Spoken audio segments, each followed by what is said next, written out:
All right. Can we see? Can we see and hear still? You rang the one and only. Hey, Grammy. All right. So sorry, I don't know what happened. Um, I'm not sure. It went black. We froze out, and I couldn't find the live again. Frozen again. I can see and hear. All right. If it freezes for you, go out, come back in. It's okay. We're gonna answer some questions. We're gonna talk about some things. Sweet, what was the Bible verse that you referenced? 2 Corinthians 12:9 was the about grace, and then Proverbs 18:21 is about the life or death in the tongue. It's okay, guys. I ended out and I came back in. We got through Sweet's story, so now we're just doing the Q&A. We're just doing the Q&A now. Anybody else had any questions? The book that she mentioned, it's okay not to be okay. Yes, my brother was type 1. And who was it in need when you were with your friends away for New Year's? Are you talking about who was in the accident? Carmen's friend was the one that got the foot ran over, right? No, not this year. That was one of our best friends. Matter of fact, I just posted a video. She got to bring her husband home after 122 days yesterday. He still has a long ways to go, but he did get to come home. Oh, that was Christmas. Okay, that was this past Christmas. Yes. Okay. Okay. Did anything happen to your daughter's boyfriend at the time? Nothing. But as far as I'm concerned, he has to live with that. Right. That's a guilt that he's gonna have to live with forever. Absolutely. Yeah. And one thing I want to point out, guys, is I think it was I don't know if it was Robin Williams or not, but it was a quote that came along, and I think it's very important, is that it said, a fool is the one that believes a smile is a sign of happiness. Yep. Some of the people that have the loudest laughs and the brightest smile are sometimes fighting something. They're fighting something every day. And they're using it to hide it. So always don't try to fix somebody. Like, Sweet says, and I say all the time, don't try to fix them. Just sit there with them and listen and let them know that you're there. Let them know that you're there and you're sitting with them. Yeah, Twitch was another one. Twitch, who was on the Ellen show for many, many years, man. Twitch, Robin Williams, what's the guy? People tell you that time heals all pain. It doesn't. There will always be a void. But what time does is your body adapts to the pain. So you don't feel it as intensely as you did when it happened. And just because people get on this app or in person can smile and laugh doesn't mean that they don't feel like they're dying inside. It doesn't mean that when they lay their head down at night, they don't have that one thought that takes off running and they can't shut it down. I did a bunch of videos during the 2 months that I was struggling because I felt it was really important to show both sides. Mm-hmm. Social media plays such a large role in suicide rates because most people use it for their highlights, all the good things that happen in their life. And then when somebody's struggling and they get on there and they see that, they want to know how come their life isn't that good. And so I felt it was really important that no matter how positive of a creator you are or how happy you are or how good your life is, it's okay to have bad days. Right. We just don't stay there. Mm-hmm. I did a video on here. I literally was just laying here and I was in a low spot because people know that I've struggled, right? And I've gotten a lot better, but I've struggled. And I think it was very important for everybody to see. I come on here and I laugh and I smile and I tell jokes and little zingers and everything like that. And I'm not always happy. No. And sometimes life happens. I get so low that I'm a prisoner to my bed. Mm-hmm. That getting out of my bed is one of the hardest things. And I sit there and I'm like, all right, get out of bed and at least brush your teeth. All right, you brushed your teeth. Now, if you still want to get back in that bed, you can, but at least you brush your teeth. And then it's, at least try to get in the shower, at least try to eat, like little small steps. And that's something that I went through. That's something I struggle with. And I don't struggle with it as much anymore because I've I've grown through what I've gone through, and I've Mm-hmm. talked about it, and I've used my voice, and I haven't been sweeping it under the rug as much. I was very bad about that, about putting everything under the rug until eventually that rug explodes. Yeah. And it comes up and And it hits you like a freight train. it's okay to feel the emotions, and I think that that's a lot of people want to feel numb. They don't want to feel it. And like when that happened at Christmas, my therapist is like, well, why are you reaching out now? And I said, death doesn't scare me anymore. And that's been the trigger for me for 6 years. I knew at that point I was in over my head, but I told her my thought process is that I needed to feel it and walk through it so that I could heal it, and maybe the next trigger wouldn't be so severe. And she said that's a really good way to do it and a good point, except for you weren't prepared for the amount of trauma that dumped back on top of you.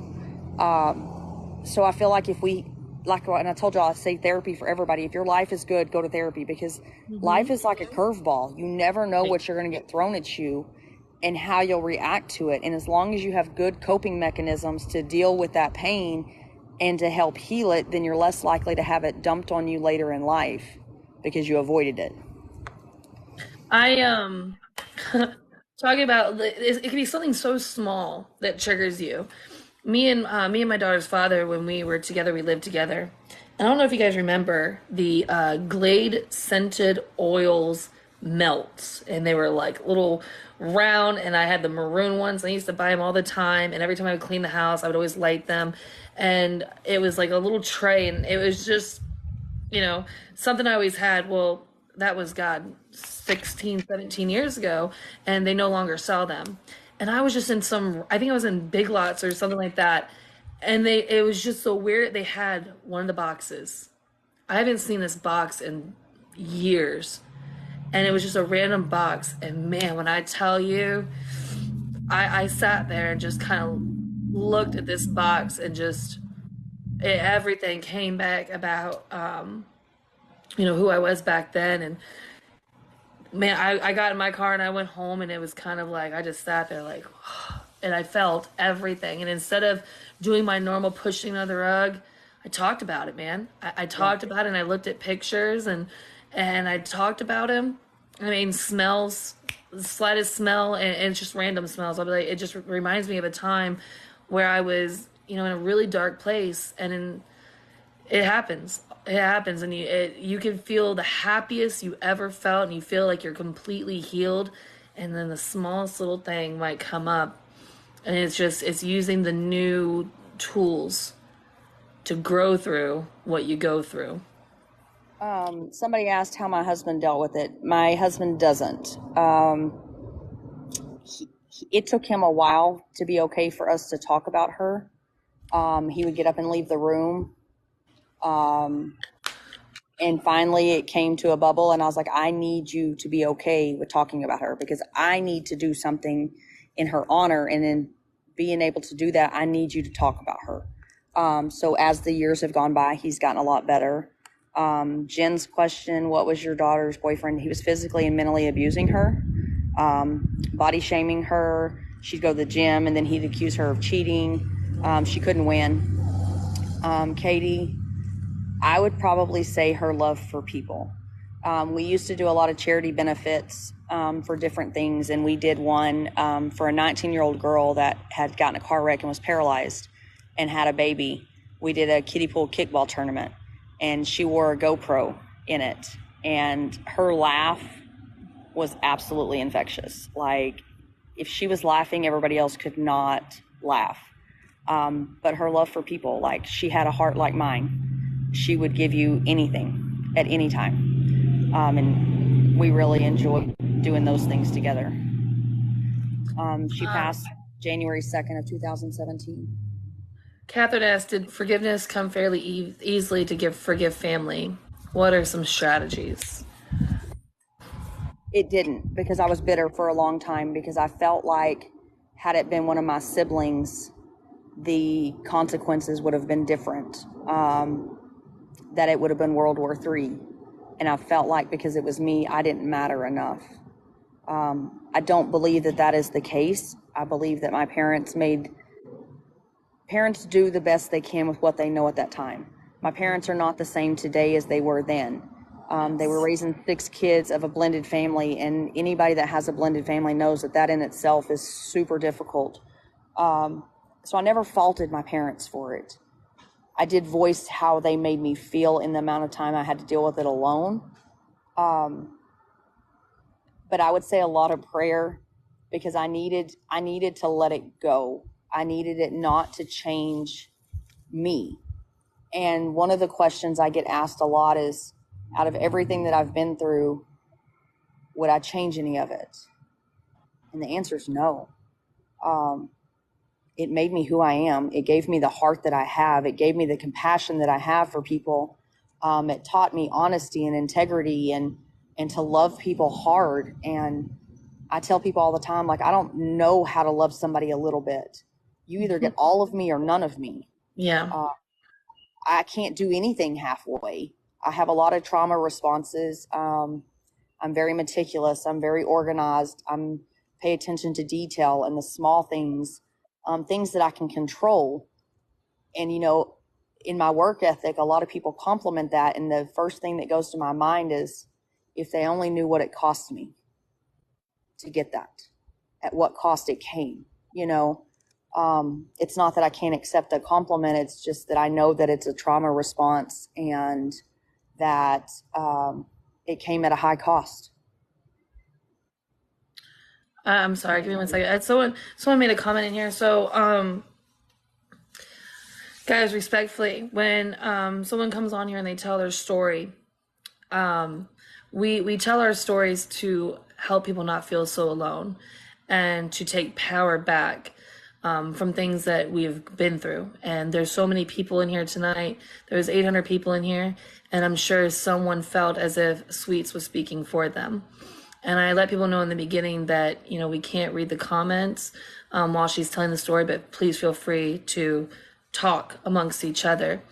And if someone felt as if she was speaking for them, and they had the courage to type just a little bit of their story in the comments, let them. That's why I leave the comments on, is so people cannot feel alone. So people can feel heard and seen, even though they're not the ones on the screen. And that's, Sweets is telling her story, and she's telling her story amazing tonight. I very much appreciate you being here and coming on here, and I'm sure you helped a lot of people tonight. But this is the comment section is for that. They stay on so people can interact with one another, tell their story, feel heard, feel seen, ask questions. So I understand where that was coming from, the comment about let Sweets tell her story. But at the same time, please, if someone is feeling where they want to share a little part of themselves, maybe they've never been able to do that. So let's not shut them down. And I agree with Danny on that. It takes a lot to get to a point that you're okay with telling your story.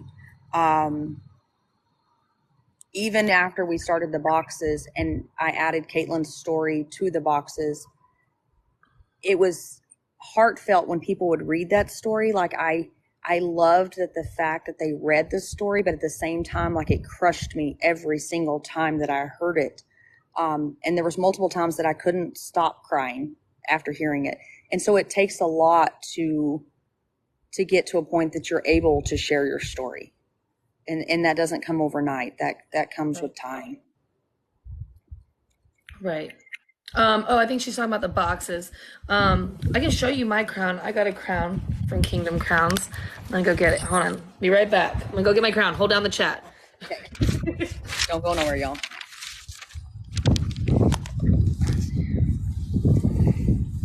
Katie, not counting the shipment I'm working on, we have sent 276 boxes, 3 countries to 38 states. This shipment that I'm working on now, I think, is 60 more. So that'll top 300 since October. This is my crown. This is a crown that was sent to me. And you know what? It was sent to me, and I didn't realize that I needed it when I got it. It came to me in the time that I needed it. Because when did it come? LD, you know exactly when it came. I know I was living here. When did it come? Oh my God, it came like when I was like going through, I can't even do this. Jamie, I live in the same area, but I don't LG was in see here. him. It came when I needed, every time I look at this crown, I know that someone out there thought of me and that this is something that I could use and something that I was worthy of and deserving of. And this sits right on my makeup station every time I do a live. And I look at it a lot because I love you, LD. I look at this crown a lot because just lets me know that I'm doing something good on here and I'm doing something right on here. That I touched at least one person and they saw me and they saw my heart and they knew I needed it. So I appreciate receiving this. Somebody asked what's in the boxes. So they started with crowns, and then we added coins. And where the coin came from, after I checked myself in, my preacher gave me a coin. It's called the God of Armor coin. And I carried that coin with me for 2 years in and out of prison working. And what that did for me was it's a tangible item that I could hold. That I'm not where I was, but I'm not where I want to be. And it's the same with the crowns. And that's why I try to make people understand that it's not the size of the crowns. It's because the crown is a symbolization of a reminder. You started here, you're not here anymore, and this is where you want to be. We've also now got keys so that it helps with the shipping aspect, because we shipped 100 boxes in February that cost $600. Oh, wow. Even if I was a millionaire, like, I can't keep up with that. So we did find keys. We also, Dana, you'll love this, we redid the crown picture. Oh, I do love it. So that's the baby. So we had one crown picture, but I wanted it to be ours. And so we had the youngest one take a picture with her crown so that we could replace that. It also comes with Caitlin's story. I did, LD. What'd she say? LD just messaged me, and because I was trying to remember exactly when it was. I got my crown in, it was before Christmas. It was literally right when y'all didn't know, because I stayed silent. Privately, I separated myself, and it's when I started my growth and focusing on what makes me happy and how I can be the best version of myself on here. And it was right at that time. And that's why I said, when I got it, I didn't realize how much I needed it right then.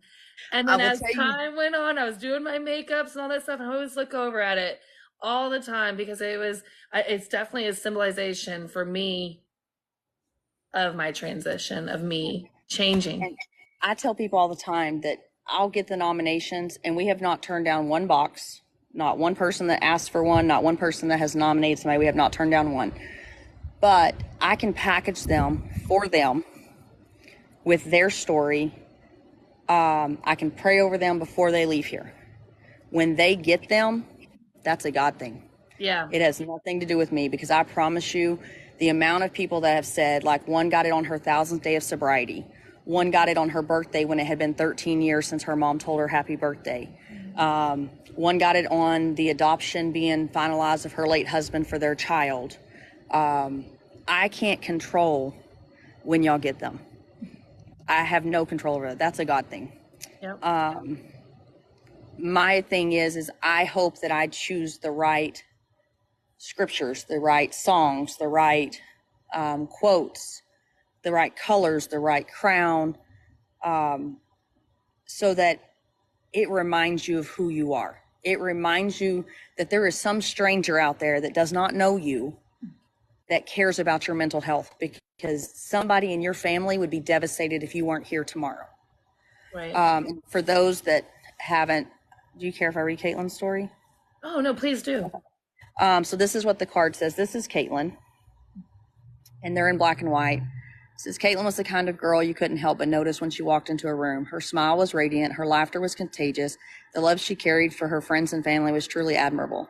The beauty she possessed inside and out couldn't be measured. She excelled athletically and loved to compete in just about anything, and could be found by following roars of booming laughter. She was a real jokester and loved to make people smile. Anyone around her couldn't help but be consumed by laughter and happiness. Her personality was so infectious, her beauty was captivating, and we all said goodbye too soon. Our angel on earth is now our angel in heaven. Caitlin loved to give back to anyone in need. These crown boxes are in honor of her. Caitlin took her own life. She was lost in a world she felt was against her. She lost her hope and her light. We hope these boxes bring you hope and light and are a reminder to never give up. You helped so many people, Sweets. I am definitely blessed that we crashed into each other along this way, along this journey, you know, and you crashed. I mean, you've crashed into so many of us. You came exactly when we all needed you. And it has been a blessing ever since. You are definitely a light on this side of the app that we needed for a long time. I try. People struggle and they want to struggle in silence, and I get it, but it takes strength to struggle and tell somebody, y'all. There's a new song out by Tim McGraw. It says "Standing Room Only." That was my daughter's funeral. There was literally only standing room. And my question on that is, how did she not know all those people loved her? How did she not know all those people would miss her? That she was needed here? And she didn't. So I think if perfect strangers can be told that somebody's going to miss them, maybe they'll seek the help that they need. And another family won't be hurt by that. The statistics of suicide, it is the third leading cause of death between the ages of 10 and 24. Tell me what a 10-year-old should know about not wanting to live. They shouldn't. They shouldn't even know, not even think that. Right. I have felt, I've been surrounded in a crowded room and felt so absolutely alone. Yeah. Same. Right. Because it's like people can see you, but they can't hear you. Right. And the people that hear you when you're silent, those are your people, because Right. they know. They know. Always, always, always, always, always reach out. Always. Even if you think that nobody wants to listen to you, I promise they want someone out there in this world wants you here, wants to listen, wants to sit with you. There's always other options. And be careful about telling people that are reaching out for help that it's attention seeking. Right. Or that they won't do it because they're telling me about it.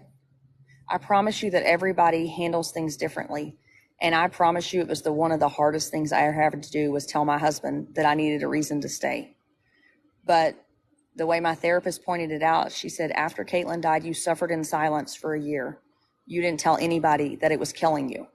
She said, but this time you told him where you were at, even though you knew it was going to terrify him. You told your best friends where you were at, even though you knew they were going to be terrified.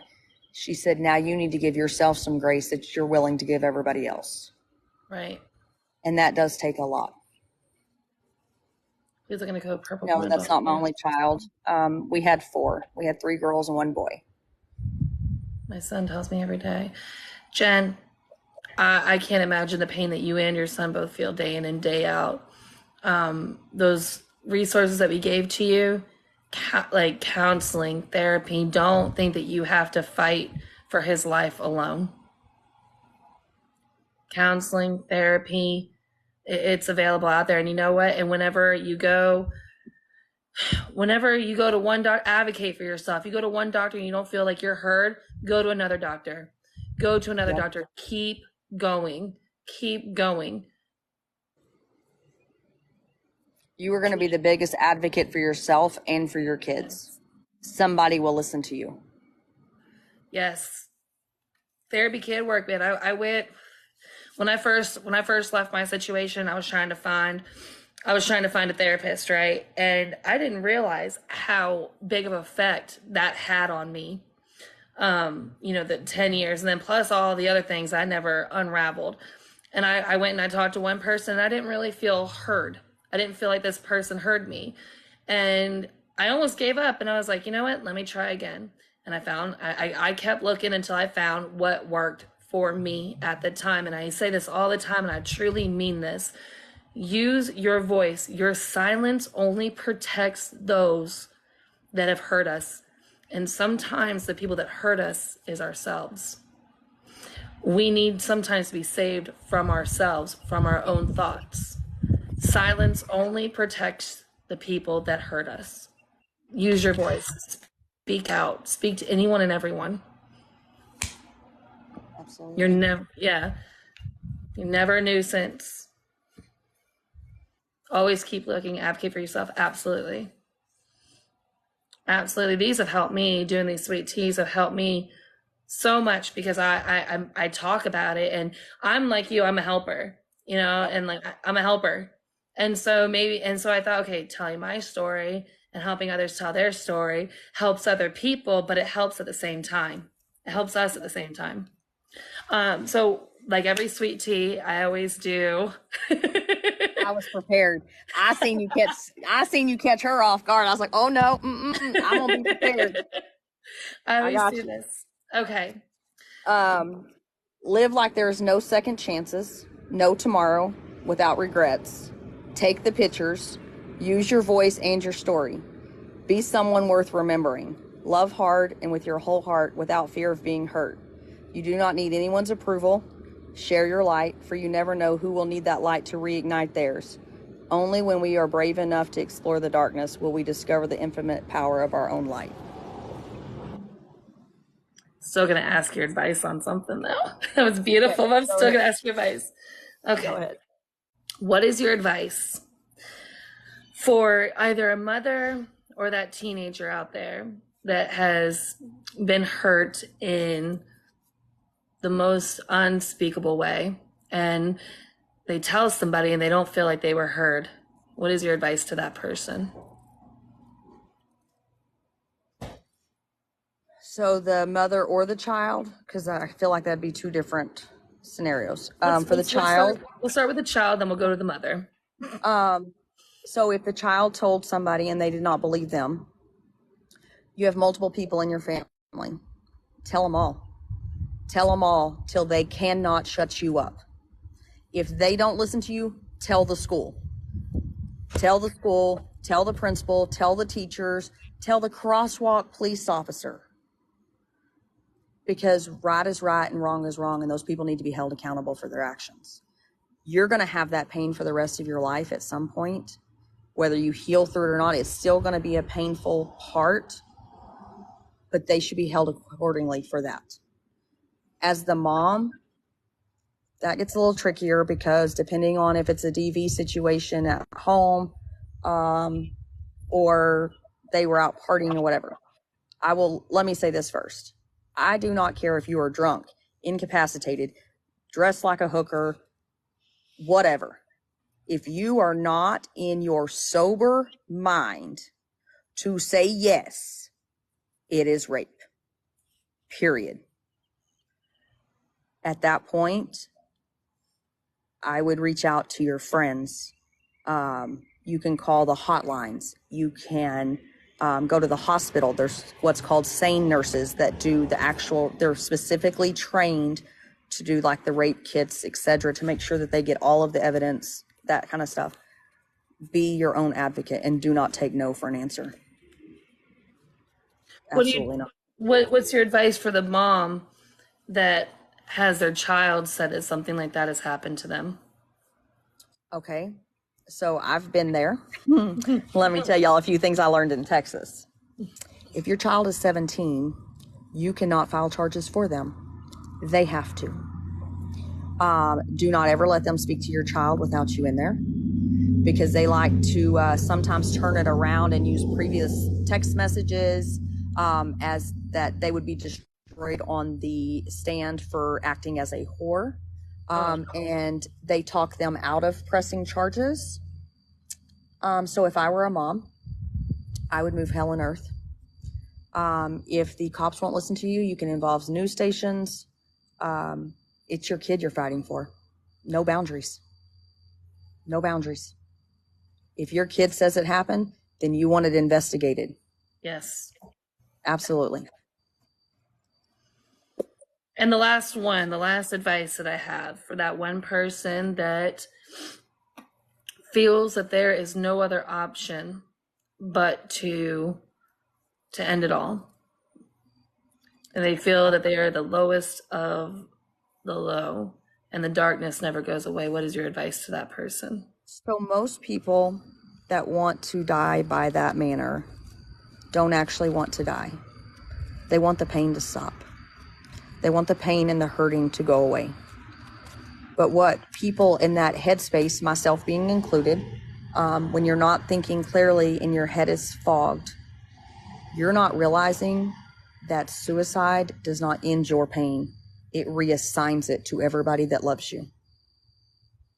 Everybody that loves you will now be assigned your pain for the loss of you. When you feel like your head is cloudy and you do not feel like you can make the best calls, everybody has somebody, whether it be a family member, a best friend, a spouse, an adult child. Try talking it out. Try going through it in your head, even though when you're saying it out loud, it will not make sense. And you'll be like, I know this doesn't make sense because I've been there. Like, I can tell you, like, I'm being irrational. Know that they can't just flip a switch and turn that off. They just can't be like, oh, I'm not going to be anxious right now. I'm going to flip this switch off. You have to talk to them in rational but small statements, as in, okay, but why do you think this fixes this? Can we try this? A lot of people don't want to go on medications. Medication is not a have to, but I want people to understand that sometimes medication's just situational. Like, maybe we just need to get you back to where you were, and then you can work your way off your meds. Yes. If you're women, I need you to keep an eye on your hormones. Vitamin D is not a vitamin. It is a hormone. When your hormones zero out, your mental health is affected. That's what happened to me. All of mine was completely zeroed out. My vitamin D, my progesterone, my testosterone, my estrogen, everything was zeroed, which obviously explained why my anxiety was so far out of control, why my head was foggy and cloudy, and I couldn't think straight. You have to keep an eye on your hormones. And there's natural supplements that people can take that help with anxiety and depression and different things. Nobody asked for PTSD. That's a gift nobody wants. But I feel like everybody at some point in their life has some form of trauma that you didn't ask for. And therapy, I will say it 1,000 times, therapy, to talk it out with somebody that's a neutral professional that can tell you, like, hey, this is your normal response, but let's try to do this. And just be your number one advocate. Ashwagandha is amazing. Someone said there's people that don't have anyone. That's why there are resources out there. There's the crisis hotline. My mom's been putting out 988 on here. Those are free services. And you may not know them face to face, but it's somebody. There's also, I know this is going to sound crazy, TikTok can be a blessing. When you find your people, and you can go in a live, you can go here. Not when you're a child. So children, there are resources at school. There's a school counselor, there's social workers, teachers. I can't speak on much, but teachers are given information and how to see signs of a child. Sometimes the child doesn't flat out ask you, but they will show you. They will show you, they'll just conveniently show you a mark. There's also a training that's free, Danny, for anybody. I want to say it starts with a Q.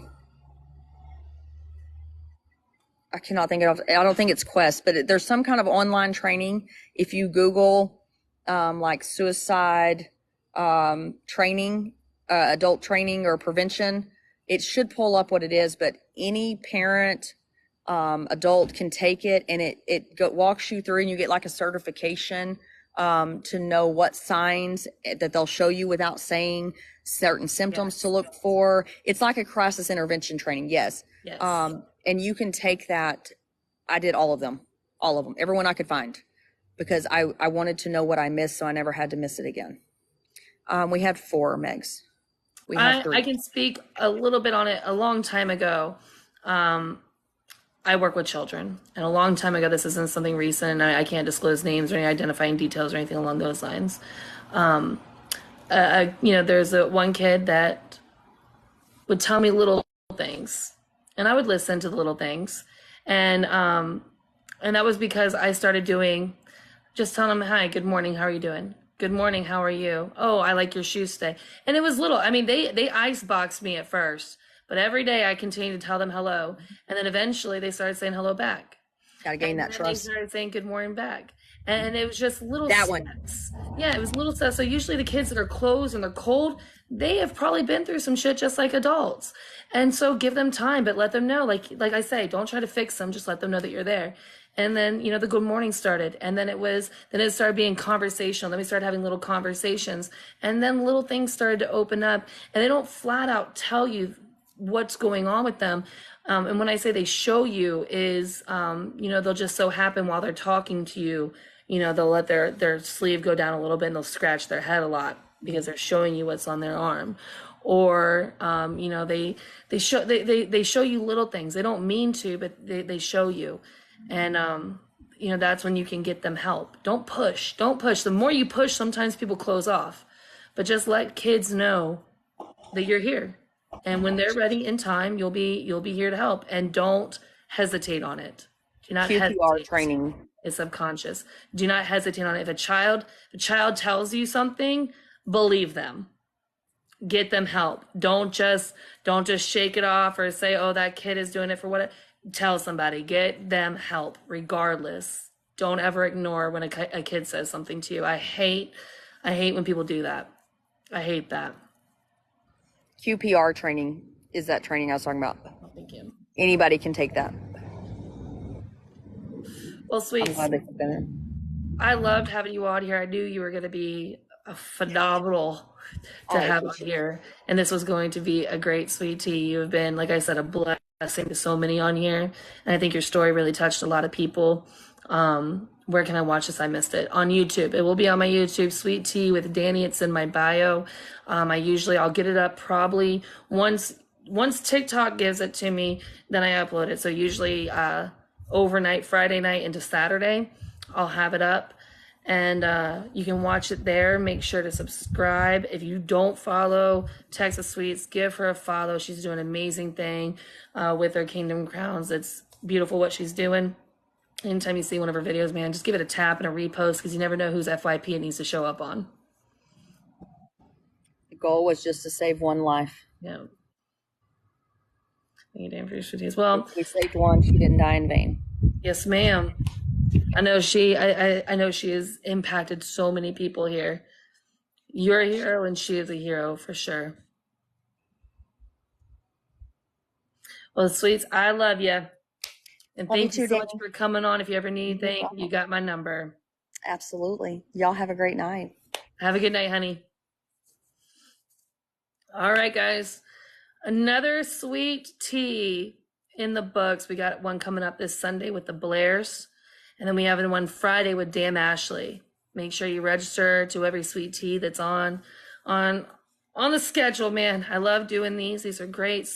Thank you so much again to TexasSweets for coming on and sharing your story with all of us. It's beautiful what you're doing out here, and I definitely admire you. You're one strong, amazing woman. If you haven't subscribed to the YouTube, please subscribe to YouTube. All previous sweet teas are on there. Every single one I've done is always on YouTube. If you are interested in any type of merch from Sweet Tea, those are in my bio as well. We currently have 2 that says "Love Should Never Hurt," and another one that says, oh, I can't think of it right now. I have 2 domestic violence shirts in my merch line, and also some Sweet Tea shirts. So any support in that way, I definitely appreciate it. But I appreciate everybody being in here, the comments, we always have, every Sweet Tea has been amazing. and everyone has respected everyone. There has my mods of that are in here. I'm always nervous, but every time it shows that Sweet Tea is doing something for everybody, and there's so much love and respect inside this chat and with everybody in here. And I'm in awe of how far Sweet Tea has gone. I can't wait to see where it's going to go in the next 6 months to a year. It's truly, I love doing it. Thank you guys for supporting me and following me to help me do it. I appreciate it. But I'm going to head out, guys. Give me about 2 days. It'll be up within 2 days. But I love y'all. Have a great night. Oh, thank you, Kaylee. Have a great night, and I will see you guys tomorrow on my lunch break. Bye, guys.